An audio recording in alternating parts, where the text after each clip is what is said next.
जब तक मनुष्य स्वयं को केवल ये शरीर और मन मानता है, तब तक वह सुख, दुख, पाप, पुण्य और इच्छाओं के जाल में फंसा रहता है।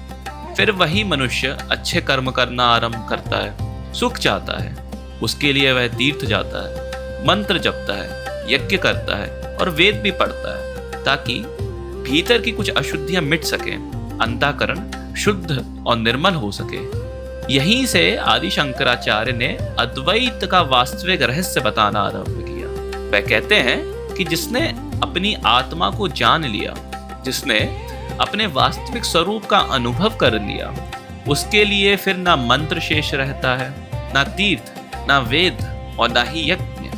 जैसे बृहदारण्यक उपनिषद की श्रुति भी कहती है, अत्र पिता अपिता भवति, माता अमाता भवति, लोका अलोका भवति, देवा अदेवा भवति, वेदा अवेदा भवति।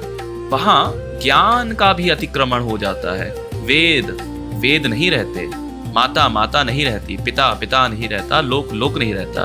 वेद जो सत्य की ओर संकेत करते हैं, स्वयं मौन हो जाते हैं, क्योंकि जहां सब कुछ आत्मस्वरूप ही है, वहां जानने को कुछ शेष नहीं रहता।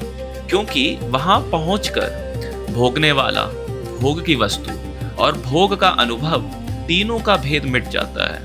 और यही बात वेदों में भी कही गई है, यत्र वास्य सर्वम आत्मेवा भूत तत्केन कम पश्येत, केन कब जिज्ञेत, केन कम विजानीयात।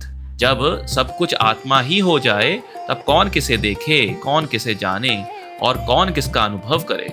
क्योंकि वहां ज्ञाता और ज्ञेय का समस्त भेद विलीन हो जाता है। वहां केवल एक सत्य बचता है, जहां ना कोई दूसरा है, ना कोई दूरी, ना कोई भय, केवल शुद्ध चेतना, केवल आनंद। अब सोचिए, अगर आप उसी एक चेतना का विस्तार हैं, तो फिर मैं और तुम अलग कहाँ रहे? इनके बीच की दूरी कहाँ से आई?